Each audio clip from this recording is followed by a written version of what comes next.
Hey guys, Andrew here. Just did a little experiment. I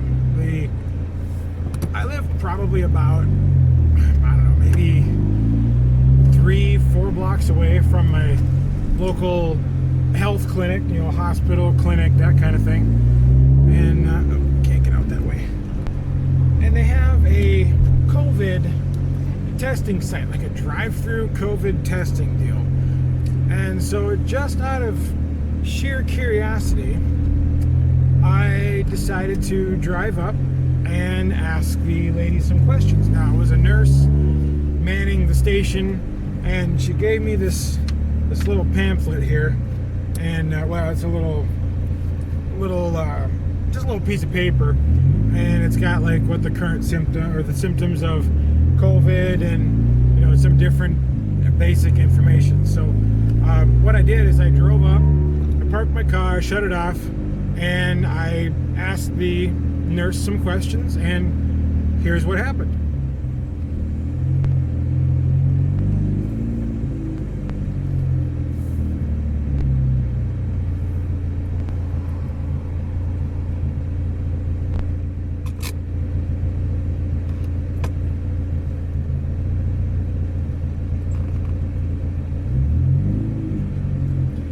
Pulling there, or?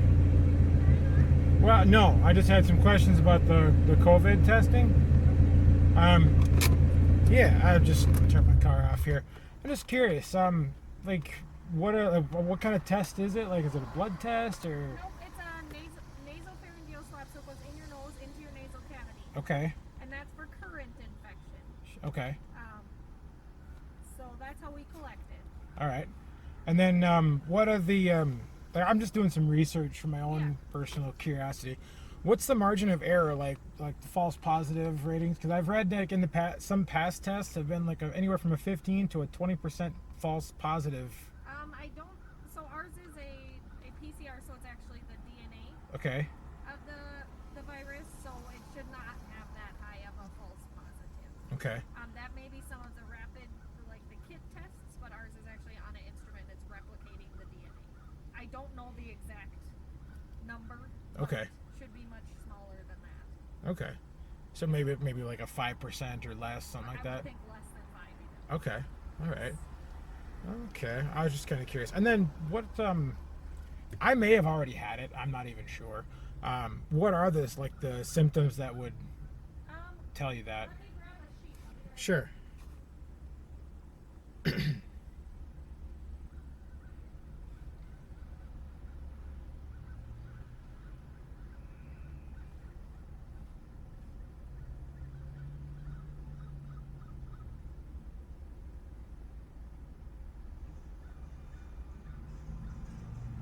Just grabbing a sheet to tell me what the symptoms of a current COVID is.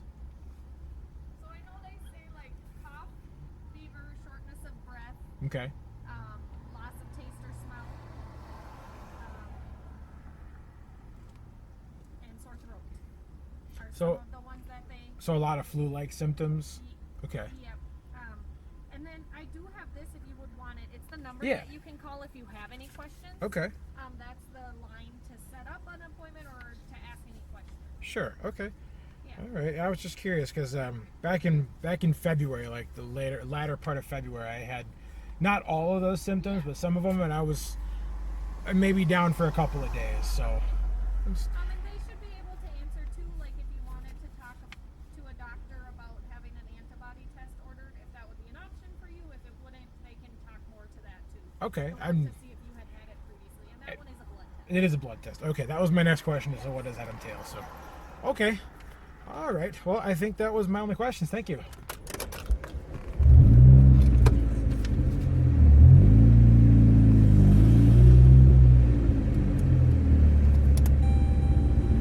So I did that for a couple of reasons. One is I was curious about how they do the testing, and if you could hear it, and I'm not sure how the audio is going to come across, but if you could hear what she was saying, basically the test that they do locally here is the nasal swab. So they shove this big Q-tip thing up your nose, and then it goes into your nasal cavity, and they take a swab, and then they do the testing for the DNA of the disease, of the virus. So now that is a little, I don't know, that's a little scary to me, because not only does it kind of follow along with some of the, let's say, not so friendly theories about this COVID stuff, and it kind of ties into the politics of it, where now again, if the government wants to track you, they're gonna have ways of tracking you. Everybody and their mother these days has a phone that's got GPS, location services. I've got, my phone's got location services. My smartwatch has location services. I'm sure they know that I have internet at home. So all sorts of ways. If the government wants to track you, they're gonna track you. Now, my thought on that one is, if they want to see my boring ass commute on a daily basis, let them follow me along. So I don't know, but the whole thing on that one is they take the DNA, or they're testing for DNA of the virus, of COVID. Now, I don't know, with modern science and technology, that's a little worrisome that they're messing with DNA. And that also says that some of the people who are worried about this vaccine are sort of warranted in their concerns about how some government entities want to modify your DNA or alter your DNA. Now, I don't know, that seems a bit far-fetched to me. However, there is some concern there, and it is warranted. But anyway, so she said that they take this nasal swab, they take the swab, and they're testing for the DNA of it. Now, if you want to do like a test to see if you've already had it, testing for the antibodies, that's a blood test. And then everybody's had a blood test. I've had blood tests. But the other reason I did this, and the first reason that I did this was for my own curiosity. The second reason that I did this is because you're hearing stories, and I've heard some stories myself, about where somebody drives nearby this testing place and then doesn't get a test done, and then a little bit later they receive positive results in the mail. Your recent COVID test says that you were positive and have COVID or had COVID or whatever.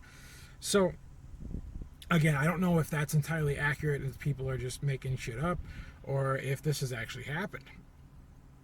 But I did that for two reasons. One, like I said, my own curiosity, because I am curious. I mean, what are the symptoms of the disease of COVID? And really, most of the symptoms are... Oh, it's the first Wednesday of the month. Tornado siren's going off. I completely forgot it was the first Wednesday. Anyway, the symptoms, from what this nurse gal told me. Now, she may have been a nurse, she may have been a doctor. I didn't ask her. But the symptoms involve shortness of breath, coughing, sneezing. What else did she say? Shortness of breath, coughing, sneezing, sore throat, and sinus pressure. Doesn't that sound like something else we've all had at one point or another? Yeah, it kind of sounds like the flu. And I even asked her, I said, so it's more flu-like symptoms. Yeah, she said, it kind of is. So, wouldn't it be okay if we all got it? Then we could all have herd immunity, or we can have herd immunity. Because if it's that much like the flu, we should just all stop being so afraid. If we get it, we get it. Now, I may have already had it, and I told her that. Back in February, there were a couple of days where I was down with a lot of flu-like symptoms. Now, it wasn't the stomach-churning, vomiting symptoms, but I had most of the other ones. I had shortness of breath, I was tired, I had sinus pressure, all of that. So I may have already had it. Do I know that for sure? No. Am I going to get tested to find out? Hell no. Because if I've already had it, I don't have to worry about it. And I know some people are going to say, well, if you've already had it, that means you could still spread it, and you could be, asymptomatic, and you could spread it to others. So, doesn't the flu work just like that too? So, for the past 100 years, we haven't been afraid of catching things like a cold, the flu, different airborne, viral infections. We haven't been afraid of those, but all of a sudden a hardcore flu-like thing shows up from China, and everybody's afraid of it. We're all wearing masks to protect ourselves. Come on. I'm not going to wear a mask to protect myself. I'm not going to wear a mask because you're afraid of it. I am not going to cater to your fears. Facts don't care about your feelings. And I really don't care about a lot of people's feelings either. So, anyway, the second reason that I did this was because I want to see if some of these conspiracies are true. Now, my car has license plates. My car is mine. I own my car. I paid cash for it. There's no payments, no liens. The title is in my name. And when you go and register for new plates, which I got last year, and when you register for new tags, it's in your name. So if they really wanted to, and the government has done this, if they really wanted to, and they had the right resources, they know who owns the car that went through their little drive-through testing thing. So if they really wanted to, they would know that it's me. And my name is tied to an address, which is tied to a phone number. So again, the government knows who I am, where I live, what I do. The government knows me. Now, not that that's a bad thing, because I'm not a criminal. I've only ever had, an arrest warrant out for me for, one time. It was years ago, and it was real simple. I missed a court date for a traffic ticket. Oops. Officer showed up at where I was living. I've got a warrant for your arrest. Talked to my lawyer. Lawyer said you can either go to jail or pay the fine. Okay, so I paid the fine. Record is clean. I'm fine. I'm not a criminal. So, but there again, the government knows who I am. They know where I live. And a lot of people are in the same boat. If you are an American citizen, the government knows who you are and where you are. It's not that big of a deal. Now, there are some things that, the government should keep their nose out of. Privacy things and whatnot. But again, the other reason I did this is to see if these conspiracies are true. Now, next thing is to watch the mail for the next couple of days, or maybe even the next week, and see if anything shows up from my area healthcare center that would be concerning. Now, bear in mind, I'm not sick. I may have had COVID already. I don't know. Doesn't matter. But there again, who knows? Who knows what happens? If some letter shows up in my mail that says you've tested positive for COVID, well, that's going to be a little concerning because I did not take any test. I have not had any needles in my skin for the past, 4 years. And even then, it was a tetanus booster, the tetanus vaccine. I don't get flu shots because I refuse to get flu shots because I hardly ever get the flu. And like I said, the last time there was any needle in my skin, it was for a tetanus booster, and that was because my job required it. Because of the nature of the job, I was working with metals, and mostly steel tends to rust a little bit. So they want you to be prepared for that, which is fine. I have no problem with that. So, but now I get to watch the mail and see what happens. So we'll, I guess if and when that time comes, we'll give you guys an update. So, well, once again, this is Andrew. This was not a rambling rant, but rather just kind of a video, a vlog, if you will, to satisfy my curiosity. So, well, look for an update. If something should come in the mail, I'll be recording another video. Otherwise, we'll see you guys next time.